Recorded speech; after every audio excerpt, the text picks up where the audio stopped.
નમસ્કાર બધાને. આજે આપણે આ લેક્ચરમાં નવું ચેપ્ટર સ્ટાર્ટ કરીએ છીએ જેનું નામ છે ઇલેક્ટ્રોમેગ્નેટિક ઇન્ડક્શન એટલે કે વિદ્યુત ચુંબકીય પ્રેરણ.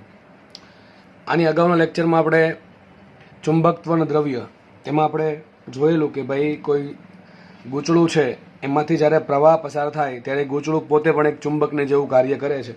એ ગૂંચળાની પોતાની ચુંબકીય ડાયપોલ મોમેન્ટ હોય છે એટલે ટૂંકમાં એક ગજિયા ચુંબકને જેમ એન અને એસ ધ્રુવ હોય એમ ગૂંચળાને પણ એન અને એસ ધ્રુવ હોઈ શકે. બરાબર, આપણે ટૂંકમાં એવી સમતુલ્યતા જોયેલી. ત્યારબાદ આપણે પૃથ્વીનું ચુંબકીય ક્ષેત્ર જોયેલું અને અંતમાં આપણે છેલ્લે ડાયામેગ્નેટિક, પેરામેગ્નેટિક, ફેરામેગ્નેટિક આ 3 પ્રકારના પદાર્થોનો અભ્યાસ કરેલો છે. તો આપણે આ ચેપ્ટરમાં આપણે એ સમજશું કે એક્ઝેક્ટલી ઇલેક્ટ્રિસિટી પ્રોડ્યુસ કેમ થાય છે, ઇલેક્ટ્રિસિટી પ્રોડ્યુસ થવાનું કારણ શું છે. બરાબર, આમ તો બે વસ્તુ થઈ શકે. આપણે એવું જોશું આમાં કે જ્યારે કોઈ વસ્તુ ફરે છે ત્યારે ઇલેક્ટ્રિસિટી પ્રોડ્યુસ થઈ શકે. અને બીજી એમ પણ કહી શકાય કે કોઈ વસ્તુને ફેરવવી છે તો એના માટે ઇલેક્ટ્રિસિટી આપવી પડે. જેમ કે આપણા ઘરે ફેન, બધાની ઘરે ફેન હશે. આ ફેનને આપણે ઇલેક્ટ્રિસિટી આપીએ છીએ તો ફેન પોતે રોટેશનલ મોશન કરે છે, ચાક ગતિ કરે છે. આનાથી ઉલટું પણ થઈ શકે. જ્યારે કોઈ વસ્તુ ફરતી હોય તો એમાંથી ઇલેક્ટ્રિસિટી પણ જનરેટ થઈ શકે. જેમ કે ટર્બાઇન બધાને ખબર જ હશે કે ટર્બાઇનની બ્લેડ પર ઉપરથી આપણે માનો કે તમને કદાચ હાઇડ્રોલિક ટર્બાઇનની ખબર હોય તો ઉપરથી પાણીનો મારો ચલાવીએ તો ટર્બાઇનની બ્લેડ ફરશે. એ ટર્બાઇનની બ્લેડને કનેક્ટ કરેલી હોય ક્યાં? જનરેટર સાથે. આના કારણે જનરેટર ફરશે અને જનરેટર ફરવાના કારણે એનર્જી જનરેટ થશે, એટલે ઇલેક્ટ્રિસિટી જનરેટ થશે. તો આ બધી વસ્તુ આપણને લગભગ મહદઅંશે ખબર છે. તો આપણે આ ચેપ્ટરમાં એ સમજવાનો પ્રયત્ન કરશું કે ઇલેક્ટ્રિસિટી શું કામ ઉત્પન્ન થાય છે, અથવા તો ઇલેક્ટ્રિસિટી એટલે કે વોલ્ટેજ ઉત્પન્ન કરવું હોય ઈએમએફ કહેવું પડે. આમ તો એક્ઝેક્ટલી ઇલેક્ટ્રોમેગ્નેટિક ફોર્સ, ઈએમએફ એટલે કે વોલ્ટેજ પોટેન્શિયલ ડિફરન્સ ઉત્પન્ન કરવો હોય તો એના માટે શેની રિક્વાયરમેન્ટ છે આપણે બધું જોશું. હવે એમાં આપણે કૂદકો મારતા પહેલા એક મહત્વનો ટોપિક છે ચુંબકીય ફ્લક્સ. એનો પહેલા ચર્ચા કરી લઈએ આપણે, બરાબર. ત્યારબાદ આપણે ધીમે ધીમે આગળ વધશું. તો પહેલો ટોપિક છે આપણો આ ચેપ્ટરમાં ચુંબકીય ફ્લક્સ. આપણે યાદ કરો ચેપ્ટર નંબર 1માં તમને વિદ્યુત ફ્લક્સ ભણાવેલું. બસ એમ વસ્તુ છે. એક વસ્તુ મગજમાં રાખજો, જ્યાં પણ ફ્લક્સ આવે ને હંમેશા એરિયા આવે. બરાબર, ફ્લક્સને લેવા દેવા છે એરિયા સાથે. તો ચેપ્ટર નંબર 1માં તમને આવું ભણાવ્યું હતું કે ભાઈ ગાઉસે કીધું હતું કે ગાઉસિયન પૃષ્ઠ સાથે સંકળાયેલું વિદ્યુત ફ્લક્સ, ત્યાં વિદ્યુત ફ્લક્સ હતું. બરાબર છે, એ ચુંબકીય ફ્લક્સ, બસ એટલો ફરક છે. ત્યાં હતું યાદ કરો ઈ ડોટ એ, વિદ્યુત ક્ષેત્ર ઈ ડોટ સદિશ. જેને રિવિઝન કર્યું હશે ચેપ્ટર 1નું ઘણી બધી વખત એને આરામથી ખબર હશે કે હું શું બોલું છું. અને જેને નથી રિવિઝન કર્યું એને 100% આવશ્યકતા છે રિવિઝન કરવાની, કારણ કે એકદમ બેઝિક ટોપિક છે ફ્લક્સ. તો વિદ્યુત ફ્લક્સ આવું હતું ઈ ડોટ એ, પણ એમાં કીધું હતું વિદ્યુત ક્ષેત્ર અચળ હોવું જોઈએ. અચળ ના હોય તો આપણે ખબર છે પહેલા સૂક્ષ્મ ફ્લક્સ શોધીને પછી શું કરીએ? સંકલન કરીએ. તો સેમ વસ્તુ પહેલા આપણે એ જોઈ લઈએ કે ચુંબકીય ફ્લક્સ કોને કહેવાય? તો ફાઈ બરાબર સદિશ બી ડોટ સદિશ એ, અથવા તમે એ ડોટ બી પણ લખી શકો છો. ફાઈ બરાબર એ ડોટ બી, વચ્ચે ડોટ ગુણાકાર છે, મતલબ કે અદિશ ગુણાકાર છે. અદિશ ગુણાકાર થઈને જે જવાબ આવે એ અદિશ રાશિ હોય એટલે ચુંબકીય ફ્લક્સ અદિશ રાશિ. પહેલી વાત તો શું થઈ ગઈ? ચુંબકીય ફ્લક્સ પોતે અદિશ રાશિ છે, એને દિશા કોઈ લેવા દેવા છે નહીં, મતલબ કે એનું શું હશે? ખાલી મૂલ્ય જ હશે. તો ચુંબકીય ફ્લક્સ છે અદિશ રાશિ છે. એનો રીઝન છે કે બે સદિશ રાશિઓ બી અને એ વચ્ચે ડોટ ગુણાકાર થયો, અદિશ ગુણાકાર થયો. તો આપણે હવે સમજવું એ પડે કે બી શું છે ને એ શું છે. બી છે ચુંબકીય ક્ષેત્ર અને એ છે ક્ષેત્રફળ સદિશ. જો સદિશ એ છે, અહીં એ નથી લખો, મેં સદિશ એ લખ્યો છે. સદિશ એ લખો મતલબ કે સદિશ એને કંઈક મૂલ્ય પણ હશે, દિશા પણ હશે. ઘણી બધી વખત કીધેલું છે, ચેપ્ટર નંબર 1માં પણ કીધેલું છે ધોરણ 12ના, કે સદિશ એ શું છે? સદિશ એ છે ક્ષેત્રફળ સદિશ, કે જેનું મૂલ્ય કેટલું હોય? સપાટીના ક્ષેત્રફળ જેટલું. દિશા ક્યાં હોય? સપાટીને લંબ 12 તરફ, તો સપાટીને લંબ હોય છે. આટલું તમને કીધેલું છે. તો આપણે કામ કરીએ, બી ડોટ એમાં ડોટ ગુણાકાર છૂટો પાડીએ તો લખાશે બી એ કોસ થીટા. તો ફ્લક્સનું સૂત્ર આવી ગયું ફાઈ બરાબર બી એ કોસ થીટા. તો ફ્લક્સ 3 વસ્તુ પર ડિપેન્ડ કરે અત્યારે જોતા, એક તો બી પર, એક તો એ પર અને થીટા પર. બી શું છે? ચુંબકીય ક્ષેત્ર છે. એ શું છે? એ છે ગૂંચળાનો ક્ષેત્રફળ સદિશ, જે ક્યાં હશે? હંમેશા ગૂંચળાના સમતલને લંબ હોય છે. તો આપણને એ પણ ખબર પડી ગઈ. યાદ રાખજો, હંમેશા એ ક્યાં હોય? સમતલને લંબ. સમતલમાં ન હોય, ક્યાં હોય? સમતલને લંબ હોય. અને છેલ્લે વાત કરીએ થીટાની. થીટા શું છે? જેનો ડોટ ગુણાકાર થયો એ બે વચ્ચેનો ખૂણો. તો ખાસ યાદ રાખજો, હજી કહું છું, કાન ખોલીને સાંભળજો. થીટા શું છે? બી અને એ વચ્ચેનો ખૂણો છે. સમતલ હારે ખૂણો નથી બીનો. બીનો સમતલ હારે ખૂણો નથી નથી નથી હજી કહું છું. કારણ કે મોટા ભાગના લોકો અહીંયા ભૂલ કરે છે, રોકડા 4 માર્ક જાય છે. તો સદિશ શું છે? ગૂંચળાનો ક્ષેત્રફળ સદિશ છે, જે ક્યાં હોય? હંમેશા ગૂંચળાના સમતલને લંબ હોય. ટૂંકમાં એ ક્યાં હશે? હંમેશા સમતલને લંબ. અને થીટા શું છે? થીટા શું છે? એ અને બી વચ્ચેનો ખૂણો, અથવા બી અને એ વચ્ચેનો ખૂણો. તો બી શું છે? ચુંબકીય ક્ષેત્ર. એ તો રકમમાં આપણને આપ્યું છે કે ભાઈ બી છે આ ડાયરેક્શનમાં છે, એની કોઈ ચિંતા છે નહીં. વાત કરીએ એની. એ ની દિશા ક્યાં છે? સમતલને લંબ. થીટા શું છે? બી અને એ વચ્ચેનો ખૂણો છે. સમજ પડે કે ન પડે? તો થીટા છે એ અને બી વચ્ચેનો ખૂણો, એની તમારે કોસ લેવાની છે. થીટા છે એ બી અને સમતલ વચ્ચેનો ખૂણો નથી, બરાબર છે? બી અને સમતલ વચ્ચેનો ખૂણો આવશે 90 - થીટા. સીધી વાત છે, હમણાં તમને સાબિત કરીને બતાવું છું. એક બે એક્ઝામ્પલ લઈએ. માનો કે એક સપાટી છે, જસ્ટ તમને સમજાવવા માટે દોરું છું. માનો કે સદિશ બી છે, આ એરિયામાં આ સપાટીમાંથી આ પ્રમાણે પસાર થાય છે. સમજો. પહેલા એક કામ કરીએ. સપાટી કઈ રીતે પ્રમાણે છે? સપાટી છે આ પ્રમાણે મૂકેલી છે, આ પ્રમાણે મૂકેલી છે. ટૂંકમાં પેજ છે, સપાટી છે માનો. તો આનો એરિયા ક્યાં હશે? એરિયા હશે બાર તરફ. ક્યાં હશે? બાર તરફ. તો દોરું છું. માનો કે આ પેજ છે, એ પેજ છે, સપાટી પર પડેલું છે આ પ્રમાણે. એરિયા ક્યાં હશે? સપાટીને લંબ બાર તરફ. તો આ થઈ ગયો સદિશ એ. સદિશ એ ક્યાં છે? હંમેશા બાર તરફ છે. સપાટીનું ખબર પડે, આપણે ખબર પડી જાય કે સપાટી કઈ રીતે ગોઠવાયેલી છે, એ હંમેશા ખબર પડી જાય. એ ક્યાં હોય? હંમેશા સપાટીને લંબ હોય. હવે બી મને રકમમાં કોઈ પણ ડાયરેક્શનમાં આપી શકે છે.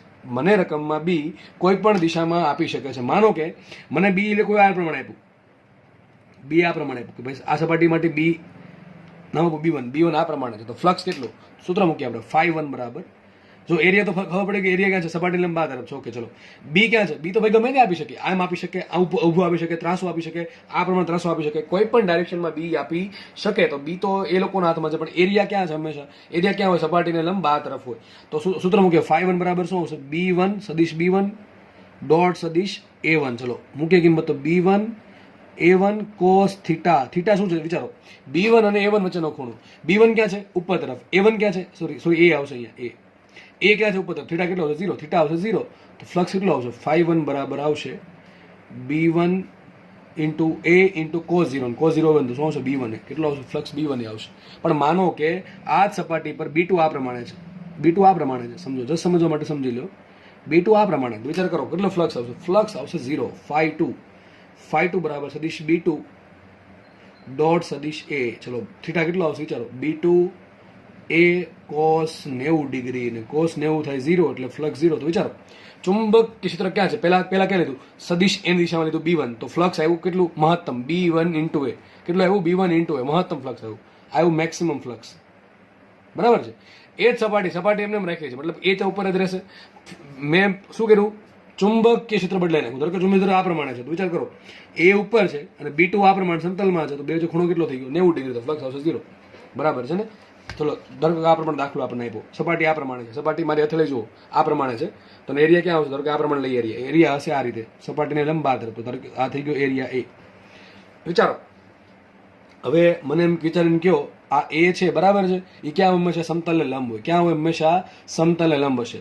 હવે માનો કે ચુંબક ક્ષેત્ર આ પ્રમાણે તમને આપ્યું. ધારો કે આ પ્રમાણે આપ્યું છે. ધારો કે ચુંબક ક્ષેત્ર B ડેશ છે. કેટલું છે? B dash. કેટલું ફ્લક્સ હશે વિચારો? કેટલું ફ્લક્સ હશે? ફ્લક્સ હશે મહત્તમ. તો ધારો કે ફ્લક્સ કેટલો આવશે? ફ્લક્સ આવશે સદિશ B ડેશ ડોટ સદિશ A. કેટલો ખૂણો બે છે? 0 ડિગ્રીનો. તો શું આવશે અહીંયા? B dash A. કેટલું ફ્લક્સ આવશે? B dash. ચલો φ2 શોધીએ. વિચાર કરીને કયો મને, વિચાર કરીને કયો આ B ડેશ અને સમતલ વચ્ચે ખૂણો કેટલો છે? 90 ડિગ્રીનો. દેખાય છે કેટલો ખૂણો છે? 90 ડિગ્રીનો. B ડેશ અને A વચ્ચે ખૂણો કેટલો? 0 ડિગ્રીનો. હું શું કહું છું? સમતલ આ પ્રમાણે છે, સમતલ આ પ્રમાણે છે, B ડેશ આ પ્રમાણે. આ ઝેડ પેન છે, B ડેશ છે. એરિયા તો આમ જ છે, ખબર પડી ગઈ. તો વિચાર કરો અત્યારે B ડેશ અને A વચ્ચે ખૂણો કેટલો છે? 0 ડિગ્રી છે.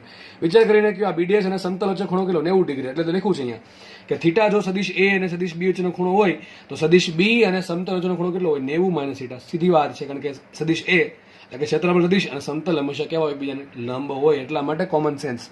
તો થીટા આપણે થીટાનું કામ છે, સમતલનું કોઈ કામ નથી. ટૂંકમાં તમને રકમમાં શું આપે ખબર છે? ઘણી વખત આવું કરી નાખે કે સદિશ B અને સમતલ વચ્ચેનો ખૂણો 30 ડિગ્રી છે. હવે મારે 30 ડિગ્રીનું કોઈ કામ નથી. મારે કામ કરવું છે સદિશ B અને સદિશ A વચ્ચેના ખૂણા. હવે સીધી વાત છે, સદિશ B અને સમતલ વચ્ચે ખૂણો 30 ડિગ્રી હોય તો સદિશ B અને સદિશ A વચ્ચે ખૂણો કેટલો હોય? 60 ડિગ્રીનો હોય. ધ્યાનથી સાંભળશો તો ખબર પડશે હું શું બોલું છું. બાકી કંઈ ખબર પડશે નહીં જો અમને લેક્ચર જોશો તો. બરાબર છે? તો એક કામ કરો, ચલો માનો કે B ડબલ ડેશ આમ લઉં છું. ચુંબક ધારો કે આ પ્રમાણે હોત તો શું આન્સર આવે? તો વિચાર કરો B ડેશ ક્યાં છે? B ડબલ ડેશ ક્યાં છે?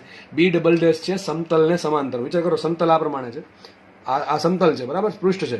અને B ડબલ ડેશ આ પ્રમાણે છે. દેખાય છે? ટૂંકમાં ઉપર આવે છે. ટૂંકમાં સમતલને સમાંતર થયું. તો આ કેસમાં વિચાર કરો B ડબલ ડેશ અને A વચ્ચે ખૂણો કેટલો? 90 ડિગ્રીનો. કેટલો ખૂણો છે? 90 ડિગ્રીનો. તો ફ્લક્સ કેટલો આવશે? 0 આવશે. કેટલો ફ્લક્સ આવશે? લખી દઉં છું અહીંયા.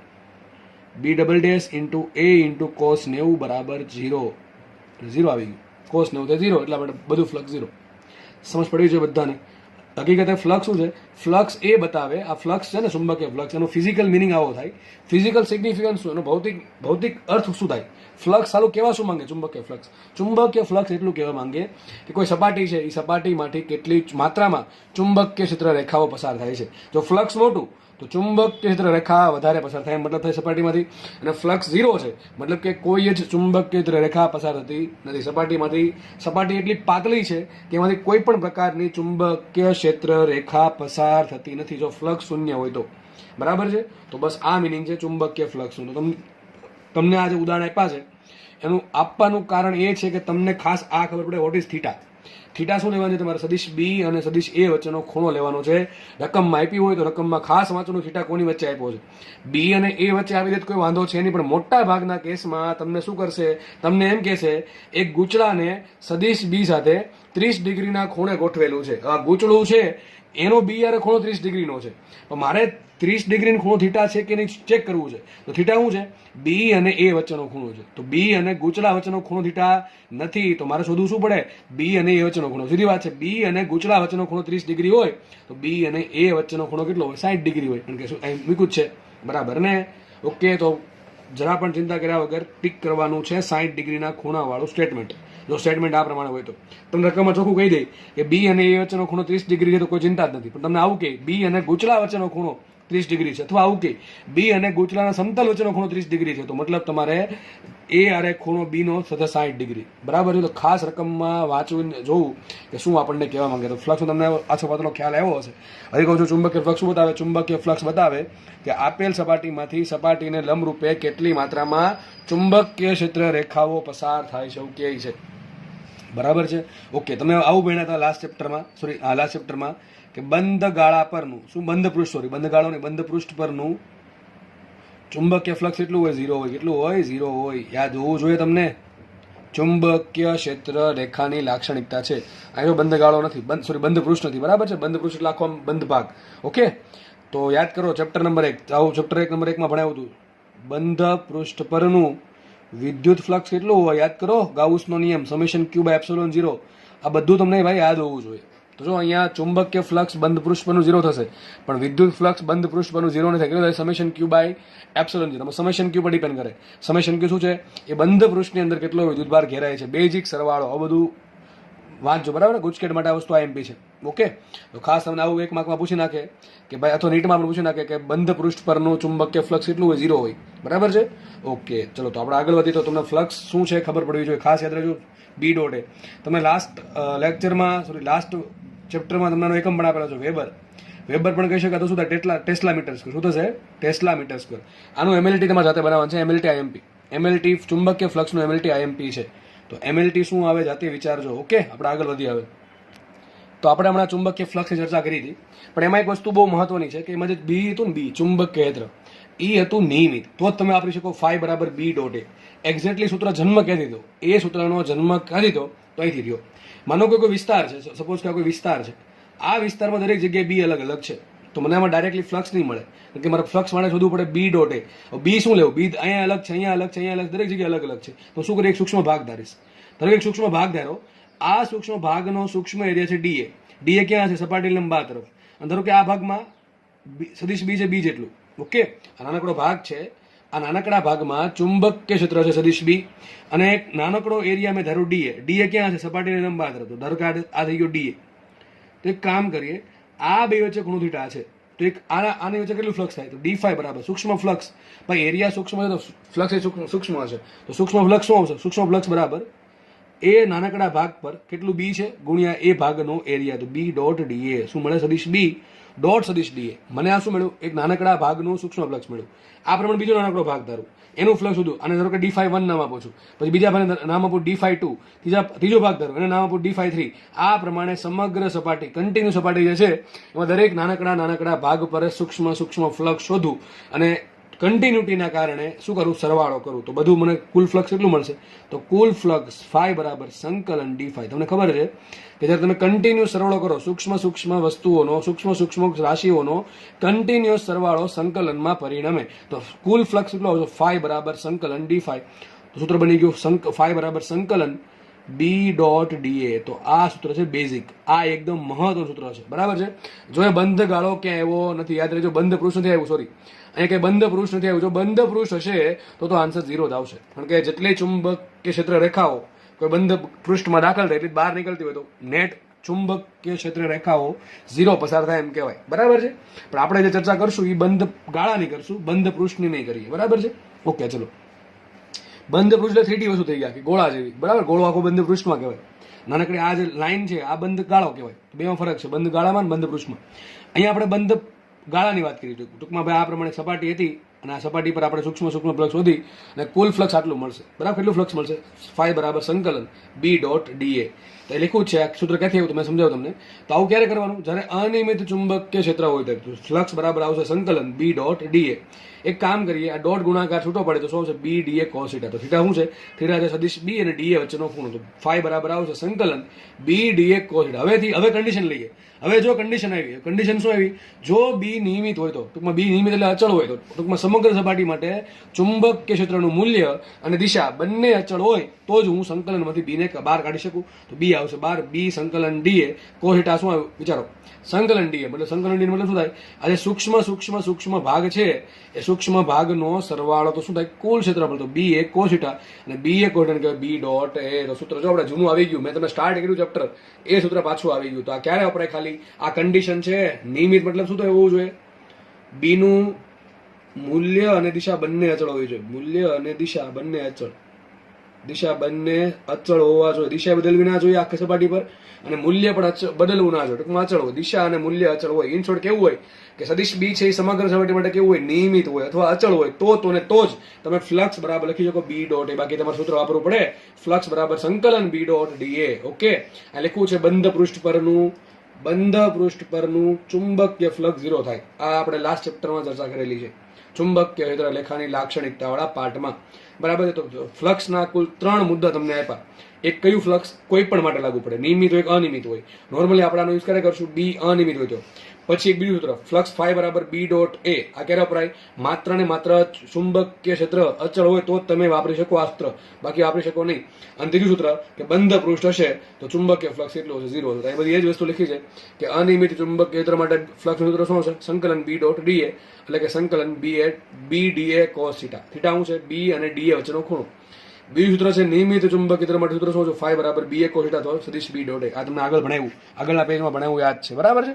ઓકે, ચલો. તો તમને ફ્લક્સના કુલ 3 સૂત્ર આપ્યા. એક તો અનિયમિત ચુંબકીય ક્ષેત્ર માટે, જો કે કોઈ પણ માટે વપરાય, આપણે ક્યારે વાપરશું? અનિયમિત હોય તો. નિયમિત માટે સૂત્ર આવશે B.A. મોટા ભાગે તમને દાખલામાંથી જ પૂછશે, નિયમિત ચુંબકીય ક્ષેત્રમાંથી.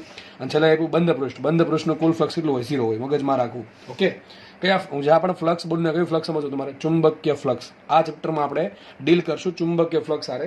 અને ચેપ્ટર નંબર 1 ધોરણ 12 આપણે ડીલ કરી વિદ્યુત ફ્લક્સ સાથે. તો એ બે વસ્તુ અલગ અલગ છે, બેને કમ્પેર કરતી જ આવી, બરાબર કે એમાં શું ભણ્યા હતા આમાં શું રિઝલ્ટ આવે છે. ઓકે, ચલો. તો હમણાં આપણે જોયું કે કોઈ ગૂંચળું છે, એ ગૂંચળા હારે ચુંબકીય ફ્લક્સ કેટલું સંકળાયેલું હોય. કાં તો હશે B.A અથવા તો હશે સંકલન B.DA, બરાબર. તો B.DA cos θ સંકલનમાં નિયમિત અને અનિયમિત માટે. હવે માની લો કે જસ્ટ એક્ઝામ્પલ આપું છું, માની લો કે કોઈ n આટાવાળું ગૂંચળું છે. પેલા કેટલા આટા હતા? એક જ આટો હતો. માનો કે કોઈ ગૂંચળું છે, સપોઝ ઘડી એવું માની લો કે સોલેનોઇડ છે. સોલેનોઇડ ઘણી ખબર ન પડે તો માનો કે વાળો છે, આ પ્રમાણે સ્પ્રિંગ તો બધા જોઈ જશે ને. તો માનો કે આવું એક સ્પ્રિંગ જેવું એક ગૂંચળું છે. એ ગૂંચળામાં કુલ n આટા છે. કેટલા આટા છે? n આટા છે. અને આ ગૂંચળાનો ક્ષેત્રફળ સદિશ છે સદિશ A. સદિશ A ક્ષેત્રફળ સદિશ ધરાવતા ગૂંચળાને સદિશ B જેટલા ચુંબકીય ક્ષેત્રમાં રાખતા ગૂંચળા સાથે સંકળાયેલું ફ્લક્સ. સૂત્ર આવશે phi બરાબર n × B.A. હમણાં આગળ ભણાવ્યું હતું phi બરાબર B.A. એ કોને લાગુ પડે? માત્ર એક જ આંટો હોય ગૂંચળાને તો એક આટા આટલું ફ્લક્સ સંકળાય. તો કુલ n આટા હારે કેટલું સંકળાય? n × B.A. બસ મગજમાં રાખવું મહત્વનું સૂત્ર છે, બરાબર છે. સૂત્ર મોસ્ટ ટાઈમ છે. હવે ચેપ્ટરની સ્ટાર્ટ થઈ ગયું છે, બરાબર. આગળ જે ભણાવ્યું તમે NCERT ભણ્યા હશો. હવે ચેપ્ટર ધીમે ધીમે આપણે જીનીટમાં પ્રવેશ કરીએ છીએ. તો ફ્લક્સનું સૂત્ર આવી ગયું phi બરાબર n × B.A. મગજમાં રાખવાનું કે B.A સૂત્ર ક્યારે વપરાય? સપાટી માટે B નિયમિત હોય તો જ, બાકી તમારે સંકલનમાં જવું પડે. સૂત્ર આવશે આ n × સંકલન B.DA. આ વાપરવું પડે ભાઈ, મગજમાં રાખજો. ક્યારે? અનિયમિત B હોય ને તો. અત્યારે આપણે વાપરશું કયું? આ જ વાપરશું મોસ્ટલી, બરાબર. અને મોટા ભાગના દાખલા અહીંથી સોલ્વ થશે. તો યાદ રાખજો, n આટાવાળા ગૂંચળાને જો ક્ષેત્રફળ સદિશ એ હોય અને એને હું સદિશ બી જેટલા ચુંબકીય ક્ષેત્રમાં ગોઠવું તો એ એન આટાવાળા ગૂંચળું, ટૂંકમાં આખું ગૂંચળું છે એન આટાનું, એ ગૂંચળા આરે સંકળાયેલું ફ્લક્સ કેટલું આવશે? તો સિમ્પલ વસ્તુ છે, એક આટા આરે સંકળાય કેટલું? બી ડોટ એ. આવા કોઈ એક સરખા એન આટા છે તો કેટલું સંકળાશે? એન ઇન્ટુ બી ડોટ એ. તો કુલ ફ્લક્સ આવશે એન સદિશ બી ડોટ સદિશ એ. એક કામ કરીને ડોટ ગુણાકાર વડે છૂટો તો લખાશે ફાઈ બરાબર એન બી એ કોસીટા. તો આ થઈ ગયું ગૂંચળા આરે સંકળાયેલું કુલ ફ્લક્સ. દેખાય છે કે ફ્લક્સ ફાઈ ચાર વસ્તુ પર ડિપેન્ડ કરે, એન પર, બી પર, એરિયા પર ને થીટા પર. થીટા શું છે યાદ રાખજો, બી અને એ વચ્ચેનો ખૂણો. હવે ભૂલતા નહીં, જ્યાં પણ થીટા આવશે ફ્લક્સના કેસમાં એ બધો થીટા શું આવશે? બી અને એ વચ્ચેનો ખૂણો. વારે વારે બોલીશ નહીં, તમારા મગજમાં ઉતારી દેવું. સમતલ વચ્ચેનો ખૂણો નથી, બસ મગજમાં એટલું રાખવું. કોની વચ્ચેનો ખૂણો છે? બી, અને સમતલને લંબ સદિશ એ વચ્ચેનો ખૂણો છે થીટા. તો ચાર વસ્તુ પર ફ્લક્સ ડિપેન્ડ કરે, એન પર, બી પર, એ પર, થીટા પર. તો મારે કોઈ ગૂંચળું છે એની આરે સંકળાયેલું ફ્લક્સ વધારવું હોય તો આ ચારે ચારને વધારવા પડે. એન ને વધારવું પડે, જેટલા આટા વધારે એટલું ફ્લક્સ મોટા. પછી બી ને વધારવું પડે, જેટલું ચુંબકીય બાહ્ય જે છે જેટલું વધારે આપણે આપશું એટલું ફ્લક્સ મોટું. એરિયા વધારવો પડે, જેટલો ગૂંચળાનો આડછેદનો એરિયા મોટો, ટૂંકમાં ગૂંચળાનો જે સમતલ છે એનો એરિયા જેટલો મોટો એટલું ફ્લક્સ મોટું. છેલ્લે કોસ થીટા. તો જેમ કોસ થીટા વધારે એમ ફ્લક્સ વધારે. કોસ થીટા કેવી રીતે વધે? થીટા જેટલો નાનો એટલો કોસ થીટા મોટો, અને કોસ થીટા જેટલો મોટો એટલું ફ્લક્સ મોટું. ટૂંકમાં મારે બી અને એ વચ્ચેનો ખૂણો નાનો રાખવો પડે. ઇન શોર્ટ મારે મહત્તમ ફ્લક્સ એટલું મળશે, લખવાનું રહી ગયું છે ફાઈ મેક્સિમમ. મહત્તમ ફ્લક્સ કેટલું આવશે? આટલું, એન બી એ. આનાથી વધારે ફ્લક્સ ક્યારેય વધે નહીં. કેટલું ફ્લક્સ આવે? એન બી એ. ક્યારે આવશે? થીટા બરાબર 0 થાય તો. સદિશ એ સમાંતર સદિશ બી હોય ને તો ખબર પડે કે ન પડે? પડવી જોઈએ. કોસ થીટાની કિંમત 1 ક્યારે આવે? થીટા 0 હોય. થીટા શું છે? એ અને બી વચ્ચેનો ખૂણો. તો એ અને બી વચ્ચેનો ખૂણો 0 એટલે શું થયો? એ બે સમાંતર છે, બરાબર ને? જ્યારે ગૂંચળું, માનો કે આ પેજ છે એ ગૂંચળું છે, સમજી લો ગૂંચળું છે, અને આમાંથી માનો કે બી આ પ્રમાણે બહાર આવે છે, અને એરિયા ક્યાં હશે? આનો એરિયા છે સપાટીની લંબ બહાર, ટૂંકમાં તમારી તરફ આવતો હશે, આ પ્રમાણે ઉપર તરફ હશે. અને માનો કે આ સપાટીમાંથી બી પણ આમ લંબ રૂપે બહાર આવે છે, તો એ અને બી વચ્ચેનો ખૂણો થશે કેટલો? 0 ડિગ્રીનો. અને એ કેસમાં થીટા થાય 0, એટલે cos 0 1 થાય, એટલે ફ્લક્સ મહત્તમ આવશે. તો મહત્તમ ફ્લક્સ એટલું આટલું આવશે. આ પ્રશ્ન ક્યારેક પૂછાય છે કે ગૂંચળા સાથે સંકળાયેલું મહત્તમ ફ્લક્સ હતું તો સૂત્ર શું આવશે? એન બી એ, થીટા બરાબર 0 મૂકવાનું. તો અહીંયા બધું લખ્યું છે કે ચાર રાશિ પર આધારિત છે. તો આટાની સંખ્યા એન પર, ગૂંચળાના ક્ષેત્રફળ એ પર, બાહ્ય ચુંબકીય દ્રવ્ય બી પર, અને કોસ થીટા પર.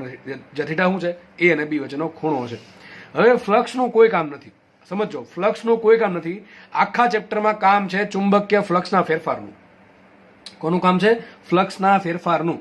તો ચુંબકીય ફ્લક્સનું કોઈ આવશ્યકતા છે નહીં, કામ છે ચુંબકીય ફ્લક્સના ફેરફારની. તો ફ્લક્સ ચાર વસ્તુ પર ડિપેન્ડ કરે. હમણાં જોયું આપણે સૂત્ર શું ફ્લક્સનું? એન બી એ કોસ થીટા. સૂત્ર શું છે? ફાઈ બરાબર એન બી એ કોસ થીટા. હવે ફ્લક્સમાં મારે કરવો છે ફેરફાર, તો મારે પાસે ચાર વસ્તુઓ છે. એન છે આટા, બી છે ચુંબકીય ક્ષેત્ર, એ છે એરિયા, અને થીટા છે એ ને બી વચ્ચેનો ખૂણો. આ ચારેયમાંથી કોઈ એક વસ્તુ બદલાવ તો 100% ફ્લક્સ બદલી જશે, એટલે એમાં ફેરફાર આવશે. સૂત્ર લખ્યું છે ફાઈ બરાબર એન બી એ કોસ થીટા. તો ફેરફાર ડેલ્ટા ફાઈ બરાબર, આગળ ડેલ્ટા મૂક્યું છે, ડેલ્ટા એન બી એ કોસ થીટા. હવે અંદર ડેલ્ટા જે ફેરફાર છે એ આ ચારેયમાંથી કોઈ એકમાં હોઈ શકે, બેમાં હોઈ શકે, ત્રણમાં હોઈ શકે, અને ચારમાં હોઈ શકે, બરાબર છે? અહીં લખ્યું છે જો માત્ર આટા બદલતા હોય તો. માનો કે કોઈ ગૂંચળું છે, એના પેલા હતા આટા N1 અને પછી થઈ ગયા આટા N2. તો આટા બદલવાથી ફ્લક્સ બદલી જશે. પહેલા ફ્લક્સ કેટલો આવશે? N1 બી એ કોસ થીટા. પછી ફ્લક્સ કેટલો આવશે? N2 બી એ કોસ થીટા. ફ્લક્સનો ફેરફાર કેટલો આવ્યો? ડેલ્ટા ફાઈ બરાબર જે વસ્તુ અચળ, આમાં ત્રણ વસ્તુ અચળ છે, બી એ અને થીટા, એને કાઢી નાખશું બહાર, કારણ કે મેં શું કર્યું? ખાલી આટા બદલાવ્યા છે. પહેલા હતા આટા N1, હવે આટા કરી નાખ્યા N2. તો ફ્લક્સમાં ફેરફાર કેટલો આવ્યો? તો બી એ કોસ થીટા આવશે બહાર, કાઉન્સમાં આવશે N2 માઇનસ N1, બરાબર ને? આટલો ફેરફાર થયો. બીજો કેસ લઈએ કે સદિશ બી ના મૂલ્યમાં બદલાવ કરીએ. ધારો કે પહેલા બાકી બધી વસ્તુ એમને રાખવાની છે. આટા એમને રાખો, એરિયા એમને રાખો, થીટા એમને રાખો. ખાલી શું કરું છું? બી ના મૂલ્યમાં ચેન્જ કર્યો. ધારો કે પહેલા બી હતું B1, હવે કરી નાખો B2. તો કેટલું ફ્લક્સમાં ફેરફાર થાય? બાકીનું બધું એમને એન એ કોસ થીટા એમને રાખો, અંદર શું આવશે? B2 minus B1. આ પ્રમાણે બી ની દિશામાં પણ ફેરફાર થઈ શકે. બી ની દિશા બદલશો તો ડાયરેક્ટલી કોણ બદલે? થીટા બદલશે. બાકી આગળનું બધું એમને રહેશે, એ જોશું આપણે. ત્રીજો ફેરફાર કરી શકે એમાં, બરાબર? ત્રીજો ફેરફાર એમાં કરી શકે. ભાઈ એ છે સદિશ એ બદલે તો ટૂંકમાં ગૂંચળાનું ક્ષેત્રફળ છે એ બદલતું જાય. તો પેલા માનો કે મોટી રિંગ છે, ધીમે ધીમે આપણે નાની રિંગ કરતા જઈએ તો એરિયા ઘટતો જશે. એરિયા ઘટે તો ફ્લક્સ ઘટતું જશે. ફ્લક્સ ઘટતું ગયું તો ફેરફાર થયો. તો કેટલો ફેરફાર થાય? એન બી કોસ થીટા રાખો એમને, કાઉન્સમાં આવશે A2 માઇનસ N1. તો આવી ગયું ડેલ્ટા ફાઈ. બાકીનું બધું એમને એન બી કોસ થીટા એમને એરિયા બદલ્યો તો એરિયા શું આવશે? છેલ્લો એરિયા માઇનસ પ્રારંભિક એરિયા, A2 માઇનસ A1. તો અમને મળી ગયું ફ્લક્સમાં ફેરફાર જો એરિયા બદલે તો. અને છેલ્લો કેસ એટલે થીટા વાળો, કે ભાઈ ધારો કે થીટા પહેલા થીટા 1 હતો, ગૂંચળા માટે એ અને બી વચ્ચેનો ખૂણો પહેલા થીટા 1 હતો, હવે ધારો કે એ અને બી વચ્ચેનો ખૂણો થીટા 2 થઈ ગયો છે. બની શકે ભાઈ ગૂંચળું ફરતું હોય, અથવા બી ની દિશા બદલાઈ હોય, એની દિશા ગુચલાનો સમતલ દિશા બદલાઈ હોય, આવું કરવાથી થીટા બદલશે અને થીટા બદલવાથી નવું ફ્લક્સ આપણને મળશે. સોરી, પેલા ખૂણો તો θ1, ત્યારે ફ્લક્સ આવશે કેટલું? NBA cosθ1. હવે ફ્લક્સ ખૂણો કરી નાખો θ2, તો ફ્લક્સ કેટલો આવશે? NBA cosθ2. તો ફ્લક્સમાં ફેરફાર કેટલો થાય? NBA કૌંસમાં cosθ1 minus cosθ2 minus cosθ1. Okay, આવડે કે ન આવડે? આ તો મેં તમને શું કર્યું, ખાલી 4 ફેરફાર બતાવ્યા છે. આવા તો ઘણા બધા ફેરફાર પોસિબલ છે. આપણે પહેલા શું કર્યું, ખાલી આટા બદલ્યા, પછી બી બદલું, પછી ખાલી એ બદલું, પછી ખાલી થીટા બદલું. આ તો ખાલી એકનો ચેન્જ કર્યો. બની શકે કે એક કરતા વધારે ચેન્જ પણ એક સાથે હોય. એક આરે એને બદલે ને બી બદલે, એક આરે એને બદલે ને એ બદલે, એન બદલે ને થીટા બદલે, બી બદલે ને એન બદલે, બી બદલે ને એ બદલે. આવું બની શકે, એક કરતા વધારે ફેરફાર હોય. આ જસ્ટ કોમન સેન્સ છે. રકમમાં તમને રકમ વાંચીને ખબર પડી જશે.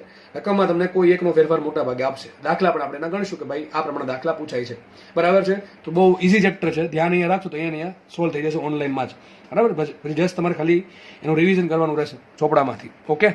તો અને હા, બીજી વાત કે ભાઈ આની PDF તમને મળી જશે. બરાબર છે? કોમેન્ટ સેક્શનમાંથી લિંકમાં, તો એનાથી ડાઉનલોડ કરી લેવી એટલે તમને લખવામાં સરળતા રહે તમારી ભાષામાં. તો તમને મેં જોયું હતું, શીખવાડ્યું કે ફ્લક્સ કોને કહેવાય, ફ્લક્સ કોના પર ડિપેન્ડ કરે અને ફ્લક્સમાં ફેરફાર કઈ રીતે પોસિબલ છે. એમાં ઘણી બધી રીતે પોસિબલ છે. આ તો મેં તમને એક વસ્તુ બદલાવી, ભાઈ એન બદલે તો, બી બદલે તો, એ બદલે તો, થીટા બદલે તો. આમાં એક સાથે બની શકે સાયમલ્ટેનિયસલી, એક સાથે ઘણા બધી રાશિઓમાં એક સાથે ફેરફાર થાય તો ફ્લક્સ એ પ્રમાણે બદલશે. ઓકે, આ ચોખ્ખું લખ્યું છે કે આટામાં ખાલી બદલાવ થાય, બાકી બધી વસ્તુ એમને રહે તો ફ્લક્સ આ પ્રમાણે લખાય. માનો કે આટાએ બદલે છે ને બી બદલે છે, તો જે અચળ હોય બહાર કાઢી નાખો, બાકી માટે આપણે N1 N2 વાપરવું પડે. ઓકે, ટૂંકમાં 1 2 સંજ્ઞા વાપરવી પડે. ઓકે, ચલો આગળ વધીએ આપણે.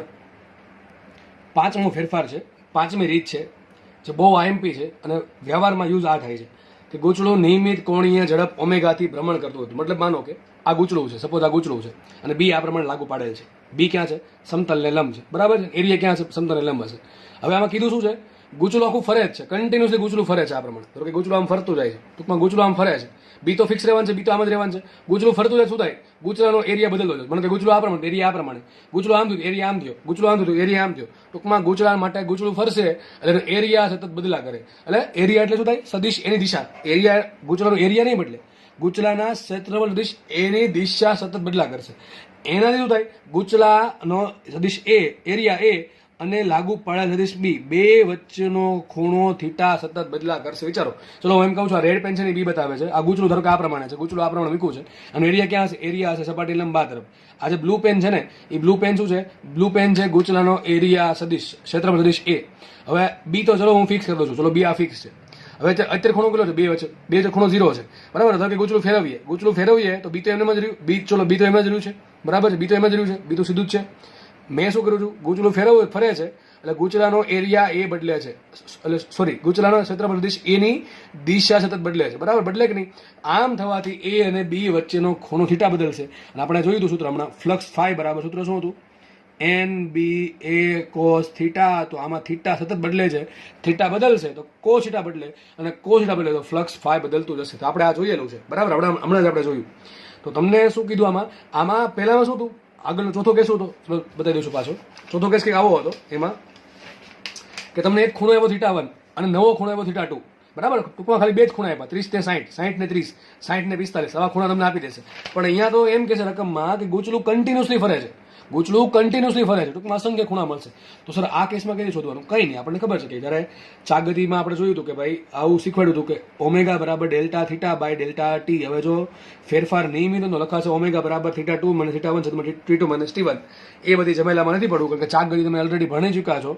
એમાં તમે કીધું હતું ઓમેગા અચળ હોય તો સૂત્ર આવશે ઓમેગા બરાબર થીટા બાય ટી. શું આવે સૂત્ર?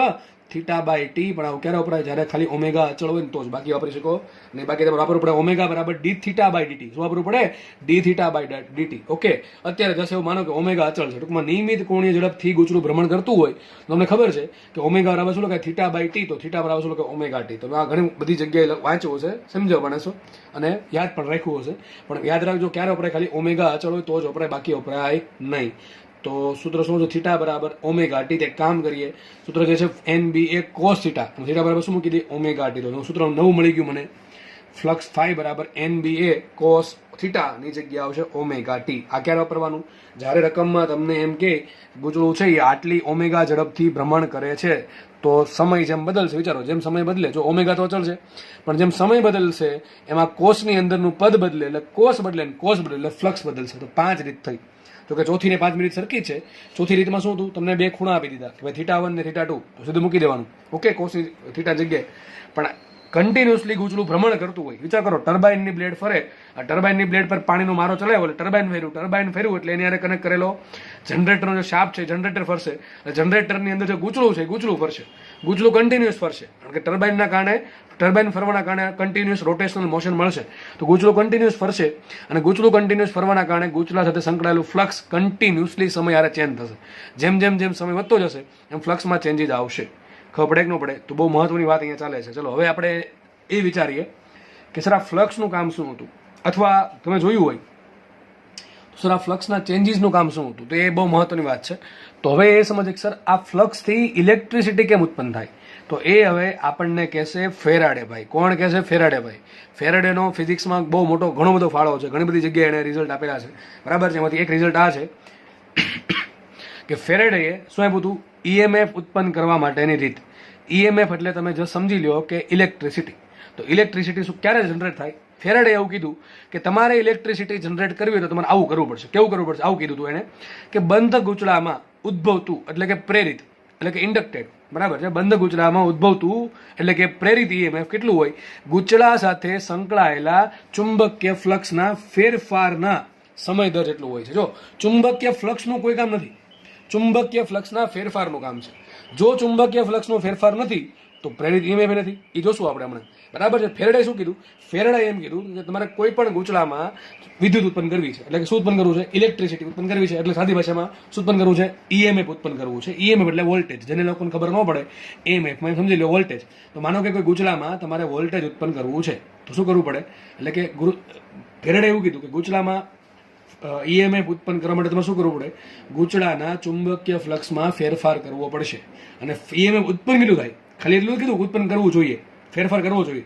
સાથે સાથે એને મૂલ્ય પણ આપ્યું કે ભાઈ જે ચુંબકીય ફ્લક્સમાં ફેરફાર કરવાથી જે ઈએમએફ મળશે એ કેટલું છે? તો એને કીધું આટલું હશે. કેટલું? કે ગૂંચળા સાથે સંકળાયેલા ફ્લક્સના ફેરફાર, કયો ફેરફાર? ફેરફારના સમય દર જેટલો. ટૂંકમાં ફેરફાર ભાગ્યા સમય. ટૂંકમાં એમ કહેવા માંગે છે કે તમે 1 સેકન્ડમાં ગૂંચળા સાથે સંકળાયેલા ફ્લક્સમાં કેટલો ફેરફાર કરી શકો. જેટલો મોટો ફેરફાર કરશો ઓછા સમયમાં એટલું ઈએમએફ વધારે હશે, અને જેટલો નાનો ફેરફાર કરશો અને સમય વધારે લેશો એટલો તમારો ઈએમએફ ઓછું હશે. તો ઇન શોર્ટ ઈએમએફ બે વસ્તુ પર ડિપેન્ડ કરે, તો ડેલ્ટા ફાઈ પર ને ડેલ્ટા ટી પર. સમય તો આપણે ખબર છે વધારે કરે છે. તો ઈએમએફ કોના પર મોસ્ટ ડિપેન્ડ કરે? ચુંબકીય ફ્લક્સના ફેરફાર પર. જો ચુંબકીય ફ્લક્સ અચળ હોય, ટૂંકમાં એનો ફેરફાર 0 હોય તો ઈએમએફ ઉત્પન્ન જ નહીં થાય. તો મહત્વની વાત કે ઈએમએફ ઉત્પન્ન કરવા માટે એટલે કે ઇલેક્ટ્રિસિટી જનરેટ કરવા માટે કામનું કોણ છે? ચુંબકીય ફ્લક્સ કે ચુંબકીય ફ્લક્સનો ફેરફાર? તો બહુ જ આઈએમપી રિઝલ્ટ છે ચુંબકીય ફ્લક્સનો ફેરફાર. ખાલી ફ્લક્સથી કંઈ નહીં થાય, ફ્લક્સનો ફેરફાર હોવો જોઈએ તો જ કોઈ પણ ગૂંચળામાં ઈએમએફ ઉત્પન્ન થતો. લખાશે ઈએમએફ એપ્સુલા ઈ બરાબર અથવા ઈએમએફ બરાબર EMF proportional to delta phi by delta T. Proportionality કાઢીને આપણે આગળ મૂકું માઇનસ, તો લખાશે epsilon is equal to minus times delta phi by delta T. આ માઇનસ શું છે એ આપણે તમને પછી કહેશે. અત્યારે કહી દઉં કે લોરેન્સ બળની હાજરી સૂચવે છે. શું સૂચવે? સોરી, લોરેન્ઝના નિયમની હાજરી સૂચવે. અહીંયા લખ્યું છે જે ઋણ નિશાની છે શું બતાવે છે? ઋણ નિશાની લોરેન્ઝના નિયમની હાજરી સૂચવે છે. લોરેન્ઝે શું કીધું હતું એ તમને અત્યારે કદાચ નહીં સમજાય, હું તમને ભવિષ્યમાં સમજાવી દઈશ. એને ફરી વાંચી લો.